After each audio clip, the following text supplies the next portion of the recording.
Bismillahirrahmanirrahim. La yasuku khaira ilallah. Bismillahirrahmanirrahim. La yasrifu su'a ilallah. Bismillahirrahmanirrahim. Makana min ni'matin faminallah. Bismillahirrahmanirrahim. La hawla wa la quwata illa billahil aliyyil azim. Alhamdulillahilladzi an'ama alaina bi ni'matil iman wal islam. Ni'matan jazilatan ala dawam ila yaumi marji'i jami'il anam.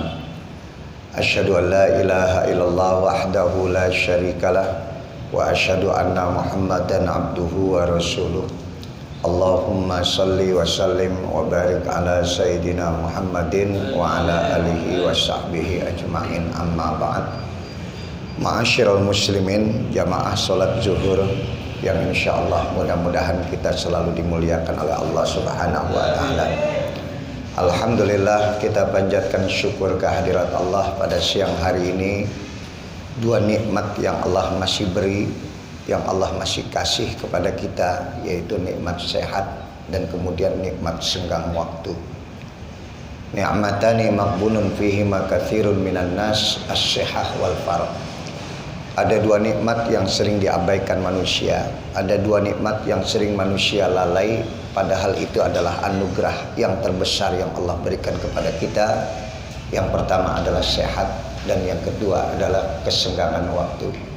Kita bisa hadir dalam keadaan sehat dan waktu kita kosong. Mudah-mudahan langkah kita, hadirnya kita akan menjadi catatan kebaikan kita di sisi Allah Subhanahu wa taala. Salawat dan salam semoga dan selalu terlimpah dan tercurah kepada Nabi kita Muhammad sallallahu alaihi wasallam. Mudah-mudahan kita akan mendapatkan syafaatnya di yaumil akhir nanti. Mari kita awali ta'lim kita dengan membacakan suratul Fatihah. Kita niatkan masing-masing untuk diri kita, Allah kasih sehat, panjang umur dalam taat. Muassis hadal masjid wa muallif hadal kitab syai'un lillahumul Fatihah. A'udzubillahi minasyaitonirrajim. Bismillahirrahmanirrahim. Alhamdulillahirabbil alamin arrahmanirrahim maliki yaumiddin. Iyyaka na'budu wa iyyaka nasta'in ihdinas siratal mustaqim siratal ladzina an'amta 'alaihim ghairil maghdubi 'alaihim waladdallin. Bismillahirrahmanirrahim. Fa inna asdaqal hadis kitabullah wa khairal hadi hadiyu Muhammadin sallallahu alaihi wasallam. Wa syarrul umur muhdatsatuha wa kullu muhdatsatin bid'ah wa kullu bid'atin dhalalah wa kullu dhalalatin finnar. Wa bisanadil muttasili ilal imamil muallif rahimahullahu taala wa adaman naf'a bihi wa bi barakati ulumihi wa bikum fid dharain qala. Jamaah yang mulia, saya bacakan sebuah hadis yang disampaikan oleh Rasulullah, arba'un man kunna fih haramallahu ta'ala 'alan nar wa 'assamahu minasyaitan. Ada 4 hal yang apabila kita miliki 4 tadi, maka haramallahu ta'ala 'alan nar wa 'assamahu minasyaitan. Allah akan haramkan jasad kita tersentuh oleh api neraka, dan kita tidak akan tergoda oleh godaan syaitan. Ini yang paling kita takutkan adalah sentuhan api neraka atau dibakar di dalam api neraka. Karena hidup di dunia ini sangat singkat, terbatas sekali. Baina sab'in wa sittin, umur kita nggak jauh dari 60 sampai 70. Itu kisarannya hanya itu. Ya. Ada yang sudah umur 70, ya itu kelebihan sebetulnya. Ya, 60 sampai 70 saja rata-rata kita. Maka itu yang singkat. Hidup di dunia ini jangan sampai nanti ada yang selama-lamanya menjadi siksaan buat kita, yaitu neraka di akhirat nanti. Ya, karena bandingannya itu nggak bisa kita bayangkan begitu jauh. Satu hari akhirat 1000 tahun dunia. Jadi kalau ada orang yang dibakar di dalam neraka 1 hari saja, maka untuk ukuran dunia dia sudah dibakar 1000 tahun lamanya. Sementara 60 tahun itu Masya Allah seperti lama sekali yang kita lewati. Dan ketika kita sudah lewati terasa singkat, ya. Maka 4 hal ini yang kata Nabi yang akan menyelamatkan kita daripada siksaan api neraka. Dan setan pun tidak akan sanggup untuk masuk melalui pembuluh darah kita untuk menggoda kita. Apa saja? Yang pertama kata Nabi, ya, man kunna haramallahu ala ta'ala. Man kunna haramallahu taala 'alan nar wa asamahu minasyaitan. Yang pertama, mamalaka nafsahu hina yarqa. Orang yang tidak akan tersentuh oleh api neraka dan setan tidak akan sanggup menggoda dirinya, malaka nafsahu hina yarqa. Orang yang bisa menahan diri ketika dalam keadaan senang. Ini mungkin banyak pedagang di pasar ular yang kita dagang. Satu waktu kita mendapatkan kenikmatan. Satu waktu kita mendapatkan keuntungan yang berlimpah. Sehingga kita menjadi senang. Atau di dalam lingkungan rumah kita termasuk adalah orang yang berlimpah dengan harta. Orang yang dianugerahi oleh Allah dengan banyaknya kenikmatan yang dia dapatkan. Maka menahan dirilah kamu ketika kamu diberikan oleh Allah kenikmatan. Atau menahan diri ketika engkau dalam keadaan bahagia. Sebab apa kita mesti menahan diri? Karena ujian Allah itu bukan cuma penderitaan. Ujian Allah itu bukan cuma kemiskinan. Bahkan kebahagiaan, kenikmatan hidup yang kita rasakan itu adalah ujian yang Allah berikan. Sanggup nggak kita melewati ujian tadi? Sekarang saya tanya jamaah, orang lebih kuat mana diuji dengan kemiskinan apa diuji dengan kekayaan? Yang biasanya lulus dikasih ujian apa? Miskin. Makanya yang ngaji rata-rata orang miskin semua. Yang namanya ujian Allah itu bukan cuma kemiskinan. Ketika kita diberikan kekayaan, kita diberikan kebahagiaan, harta yang berlimpah, pangkat yang tinggi, jabatan yang tinggi, hati-hati. Itu ujian dari Allah. Maka menahan dirilah sehingga kamu dapat melewati ujian tadi. Jangan berlebih-lebihan. Kita tahu bagaimana Nabi Sulaiman alaihissalam. Nabi Sulaiman itu bukan nabi yang miskin. Maaf, maksud saya bukan Nabi Sulaiman, Nabi Ayub. Kalau Nabi Sulaiman sudah pasti kaya dia. Nabi Ayub itu dulunya kaya. Ketika dia lulus dikasih ujian dengan kekayaan, dengan kesenangan, maka Allah uji lagi dia dengan kemiskinan. Sehingga ketika dua ujian tadi datang pada dirinya, dia dapat melewati dengan sempurna. Nabi Allah Ayub. Wa qalilan ma tashkurun, maka banyak orang yang tidak sanggup dikasih ujian dengan kenikmatan. Sedikit sekali orang-orang yang bisa bersyukur. Maka jadilah kalian adalah orang yang sedikit tadi. Ya, kalau orang yang sabar banyak. Yang dikasih ujian dengan kesulitan, kesusahan. Banyak yang bisa melewati ujian itu dengan kesabaran. Tapi Al-Quran memberikan gambaran sangat sedikit sekali orang yang bisa lulus dan bersyukur kepada Allah dengan ujian kenikmatan.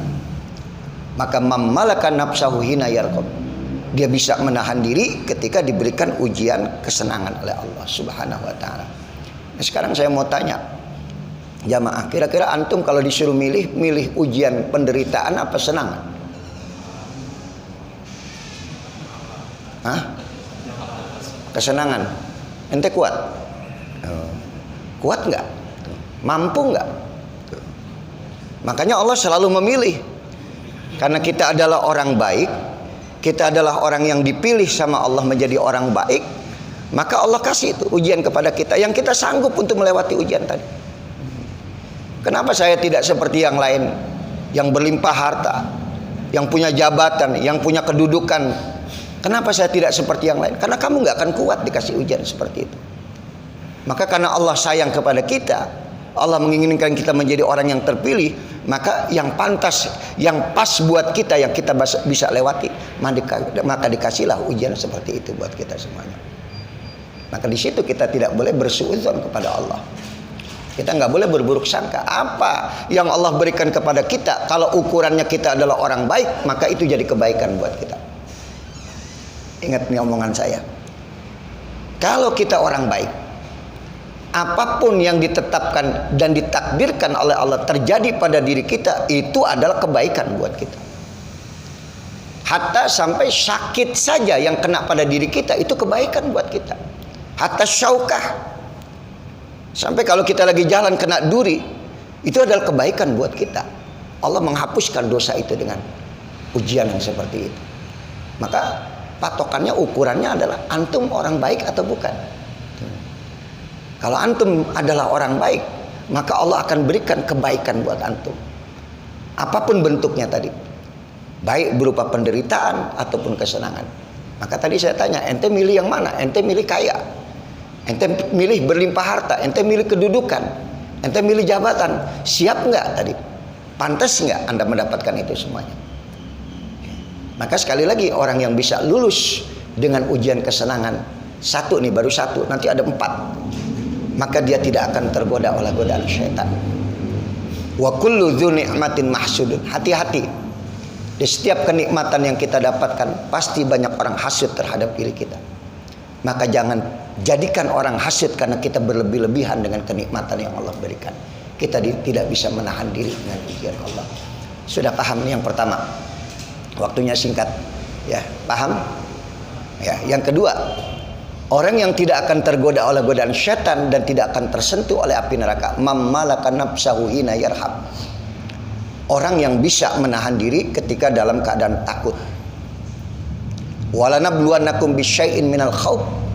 Pasti kalian akan aku uji, kata Allah, dengan rasa takut. Tidak ada manusia yang tidak punya rasa takut. Bahkan pejabat pun takut kehilangan jabatan. Orang kaya takut kehilangan hartanya. Orang miskin takut kemiskinannya. Orang miskin kok ya kan, takut mati. Gak ada orang yang gak punya rasa takut. Siapapun punya rasa takut. Tapi ketika kita bisa menahan diri, kita kembali menetralisir ketakutan yang ada pada diri kita, maka setan gak akan sanggup menggoda diri kita. Sekelas Nabi Allah Ibrahim alaihissalam, kalau buat kita mungkin sudah pingsan, Pak, ya, udah gak sadarkan diri. Sebentar lagi Nabi Ibrahim akan dibakar oleh Raja Namrud. Itu kubangan api sudah dinyalakan, dan sebentar lagi Ibrahim akan dimasukkan ke dalam kubangan api, dan api sudah disulut. Saat mendekati waktunya, tiba-tiba Jibril datang menawari Ibrahim alaihissalam. Perlu bantuan gak Ibrahim? Orang dalam keadaan rasa takut mau dibakar dan pasti akan mati. Tiba-tiba datang pertolongan. Jibril menawari Ibrahim, perlu bantuan gak Ibrahim? Kata Nabi Ibrahim, aku gak perlu bantuan. Aku gak butuh bantuan. Jibril bertanya, kenapa kamu tidak butuh bantuan aku? Sebab engkau makhluk. Api juga adalah makhluk. Namrud yang akan membakar aku juga adalah makhluk. Dan aku pun adalah makhluk. Tidak ada orang yang selamat ketika bersandar kepada makhluk. Aku hanya bersandar kepada Khalik, pencipta dari seluruh makhluk. Masya Allah tuh ya, tawakalnya begitu tinggi Nabi Ibrahim. Ya, kalau kita lagi dipalak sama preman, Pak, datang tentara teman kita 1 truk, perlu bantuan nggak? Kita jawab apa? Perlu, sikat aja tuh yang pada ini, ya kan? Tapi Nabi Ibrahim tidak. Sandaran dia hanya Allah Subhanahu wa ta'ala. Dalam diri kita penuh dengan rasa ketakutan. Nanti bagaimana kalau saya pensiun, anak saya kuliahnya seperti apa? Ya. Nanti dagangan saya laku atau tidak? 2 tahun kita mengalami pandemi, antum sehat, antum bisa melewati semuanya. Ketika kita bersandar kepada Allah, ketika kita tawakal kepada Allah, dialah yang maha menolong kita, dialah yang akan menjaga kita. Maka mengatasi rasa takut itu adalah ingat bahwa tidak ada yang bisa menolong apa yang terjadi pada diri kita, apa yang tersimpan di lubuk kedalaman hati kita. Dan siapa yang paling tahu itu semuanya adalah Allah. Maka bersandarlah, wa 'alallah falyatawakkalu. Maka bersandarlah kepada Allah, maka kau dapat melewati rasa takut tadi. Paham di sini? Ya. Emang antum pikir ustadz nggak punya rasa takut? Takut. Karena ada kiai yang takut, Pak. Takut ketahuan punya bini lagi itu ya kan. Kalau itu mah bukan tawakal kepada Allah. Supaya nggak punya takut ngapain? Ngomong aja sama istrinya, saya udah punya bini lagi, ya paling piring Pak pecah gitu ya kan. Ya. Udah, yang kedua paham? Paham ya. Jadi solusinya apa? Jalan keluarnya apa? Tawakal kepada Allah. Yang ketiga, orang yang tidak akan tergoda oleh godaan syaitan dan tidak akan tersentuh oleh api neraka, mammalaka nafsahu hina yashtahi. Orang yang bisa menahan diri ketika punya cita-cita. Tadi pertama, menahan diri ketika dalam keadaan senang. Yang kedua, menahan diri saat dalam keadaan takut. Yang ketiga, menahan diri ketika punya cita-cita. Ini antum yang hadir semua di sini punya cita-cita nggak? Punya nggak? Ini aki-aki punya cita-cita nggak? Ya, punya. Cita-citanya apa, Ji? Kawin lagi? Kuat nggak ente ya kan? Ya, cita-cita kita banyak, Pak. Angan-angan kita banyak. Cita-cita kita pengen ini, pengen itu, pengen itu. Ya. Tapi sekali lagi, kemampuan kita sebatas pandangan mata kita. Apa yang kita lihat. Tapi di luar sana, di ujung sana, di luar daripada waktu kita hari ini, yang paling tahu kebaikan itu buat kita adalah Allah. Maka jangan pernah memaksa apa yang kau inginkan, yang kau cita-citakan. Ya. Oh, saya mesti jadi ini, saya mesti begini, saya mesti punya rumah ini, saya mesti punya kendaraan. Jadi baiklah buat kamu. Kamu nggak bisa ngelihat masa depan itu. Kamu nggak bisa ngelihat hari esok akan terjadi apa terhadap dirimu. Kamu nggak bisa ngelihat sebulan kemudian, setahun kemudian. Pileg kemarin, Pak, banyak orang pengen jadi anggota dewan dengan berbagai macam cara.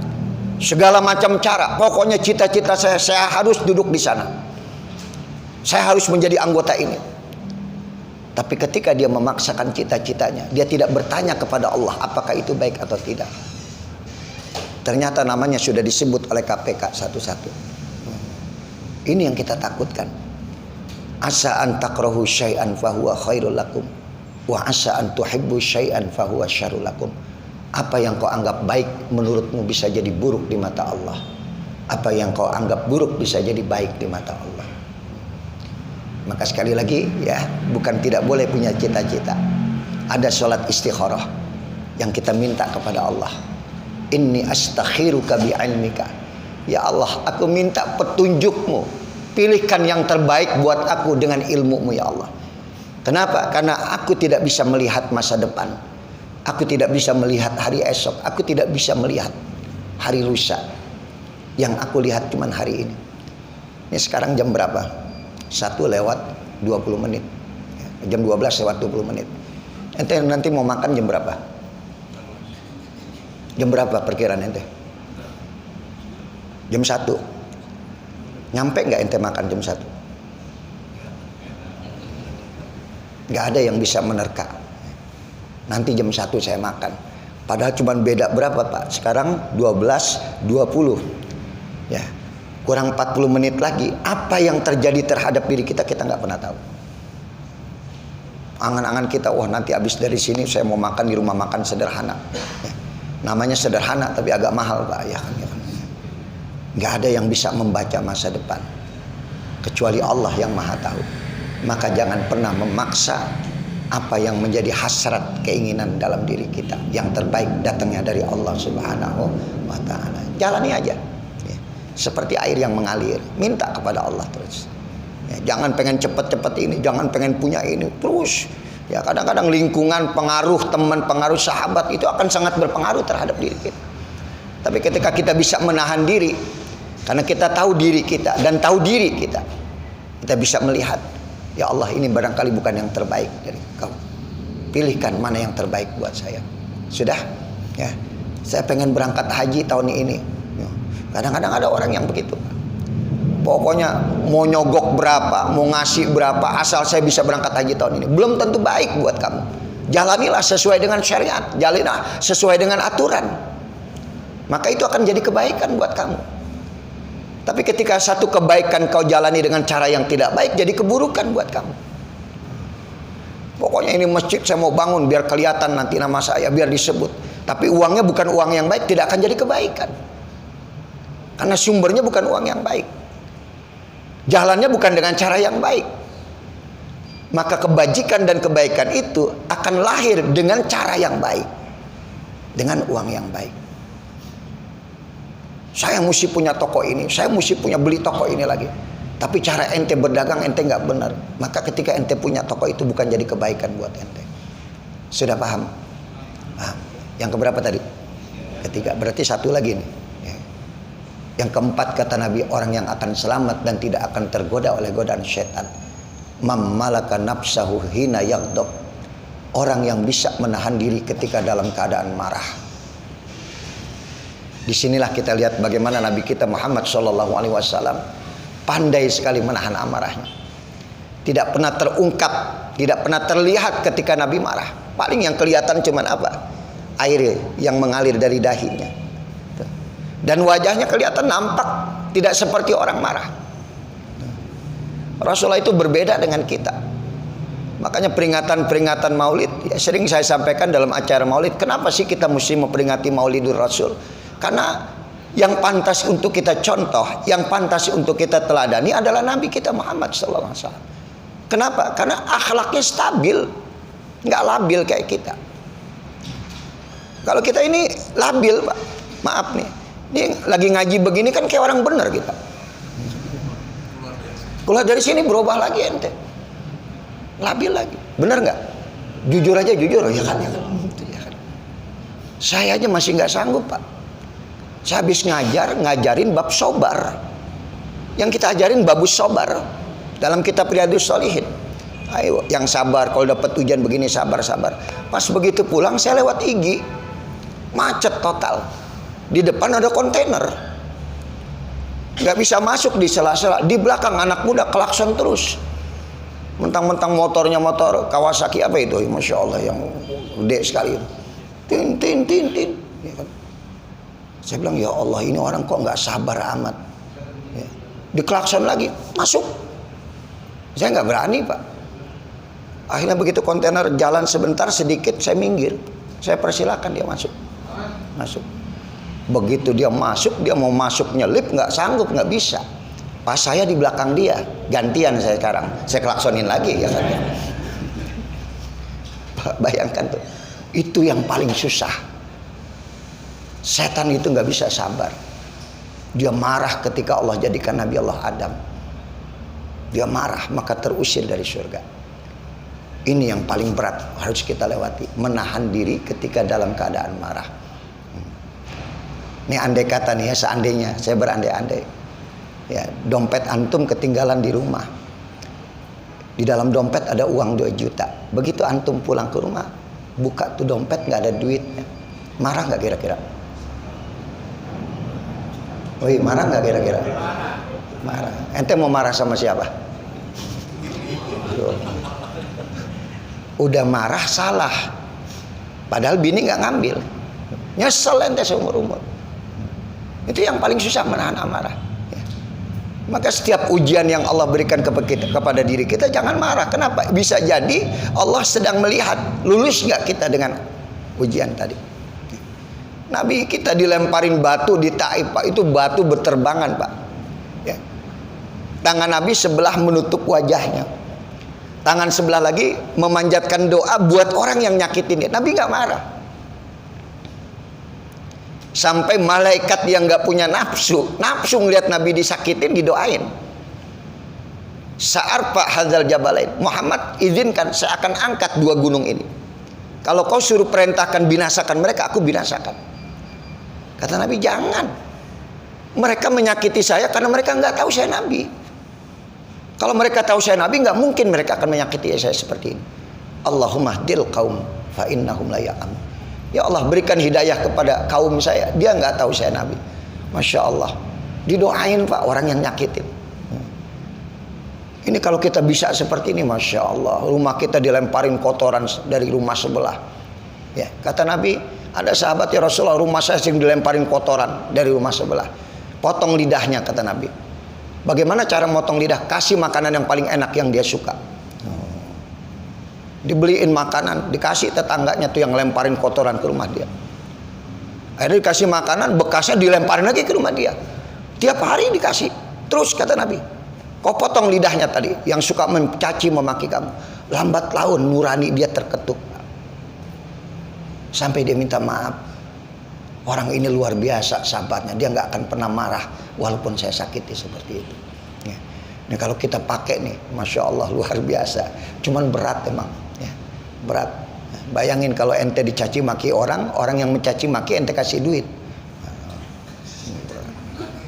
Kalau kita kan Masya Allah, kita maaf nih, saya kasih contoh, ente dikatain goblok lu, boleh balas yang imbang.